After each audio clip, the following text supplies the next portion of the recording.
Assalamualaikum warahmatullahi wabarakatuh. Jumpa kembali bersama saya di channel Pendidikan Pancasila dan Kewarganegaraan.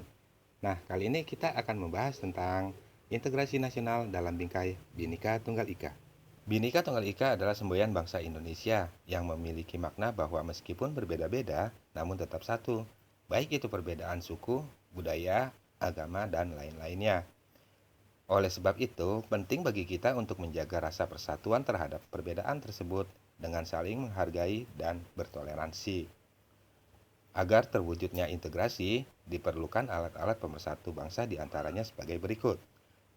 Yang pertama adalah Pancasila sebagai dasar negara, yang kedua bendera merah putih sebagai bendera kebangsaan, yang ketiga bahasa Indonesia sebagai bahasa nasional, yang keempat adalah burung Garuda sebagai lambang negara, yang kelima adalah Indonesia Raya sebagai lagu kebangsaan, serta lagu-lagu nasional yang lainnya. Banyak cara dalam aktualisasi Bhinneka Tunggal Ika dalam berbagai macam bidang, misalnya dalam bidang politik, seperti menggunakan hak suara dalam pemilihan umum, kuota 30% bagi perempuan dalam lembaga legislatif, mendahulukan kepentingan bangsa dalam membuat suatu kebijakan. Lalu dalam bidang hukum dan pemerintahan dapat diterapkan seperti pemerintah mampu mengakomodasikan kepentingan rakyatnya. Kemudian, penegak hukum harus objektif dan tidak diskriminatif. Yang ketiga adalah masyarakat dan pemerintah harus mematuhi hukum yang berlaku. Sementara dalam bidang sosial dan budaya dapat kita lakukan dengan saling menghormati antar suku yang berbeda dan bangga serta turut mengembangkan kebudayaan nasional. Sumpah Pemuda sebagai konsensus integrasi nasional yang dinyatakan oleh para pemuda Indonesia, di mana pada saat itu pemuda atau putra daerah tersebut berjanji, kami putra dan putri Indonesia mengaku bertumpah darah yang satu tanah air Indonesia. Kami putra dan putri Indonesia mengaku berbangsa yang satu, bangsa Indonesia. Kami putra dan putri Indonesia menjunjung bahasa persatuan, bahasa Indonesia. Indonesia yang terletak di Tenggara Asia memiliki luas daratan seluas 1.922.570 km persegi. Sementara luas lautannya adalah 3.257.483 km persegi.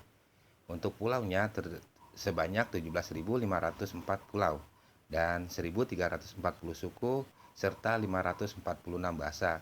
Juga memiliki beragam agama serta kepercayaan. Baik, kita lanjut ke materi pokoknya adalah integrasi nasional. Integrasi nasional adalah usaha dan proses mempersatukan perbedaan-perbedaan yang ada pada suatu negara sehingga tercipta keserasian dan keselarasan secara nasional. Agar terciptanya suatu integrasi tentunya ada syarat-syaratnya. Yang pertama adalah anggota masyarakatnya merasa berhasil saling mengisi di antara mereka.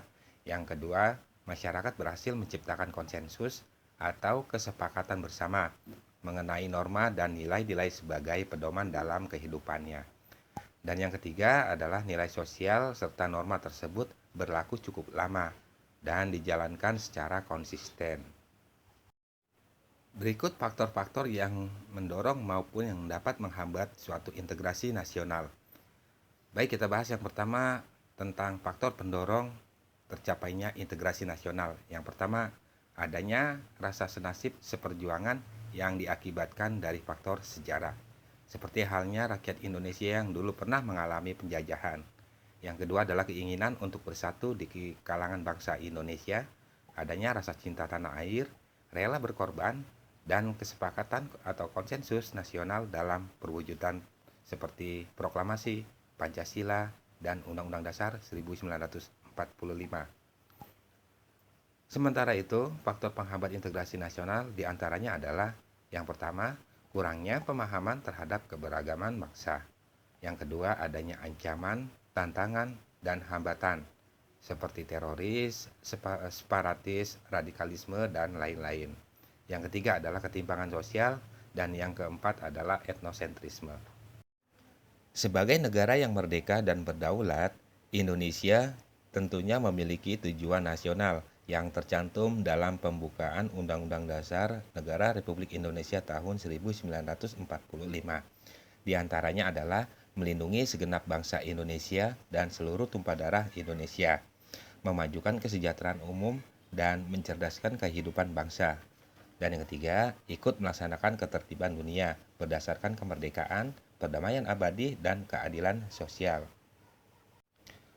Berdasarkan hal tersebut, kita sebagai warga negara berhak dan wajib turut serta dalam upaya bela negara yang diamanatkan dalam Undang-Undang Dasar 1945 pada pasal 27 ayat 3 yang berbunyi, setiap warga negara berhak dan wajib ikut serta dalam upaya pembelaan negara.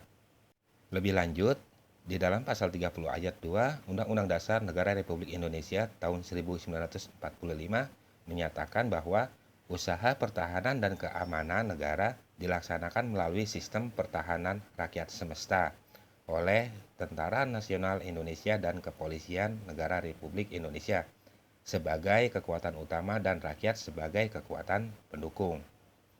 Kemudian lebih lanjut diturunkan dalam Undang-Undang Nomor 3 Tahun 2002 tentang Pertahanan Negara Pasal 1 Ayat 1 yang berbunyi, segala usaha untuk mempertahankan kedaulatan negara, keutuhan wilayah, negara kesatuan Republik Indonesia.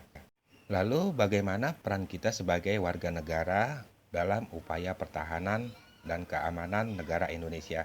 Ada banyak hal yang dapat kita lakukan seperti halnya dengan belajar pendidikan Pancasila dan kewarganegaraan. Mengikuti kegiatan ekstrakurikuler seperti Paskibra, Pramuka, dan lain-lain. Dan dapat juga dilakukan ialah seperti halnya pengabdian sesuai dengan profesinya masing-masing. Demikianlah materi singkat yang dapat saya sampaikan. Semoga bermanfaat. Saya akhiri. Wassalamualaikum warahmatullahi wabarakatuh.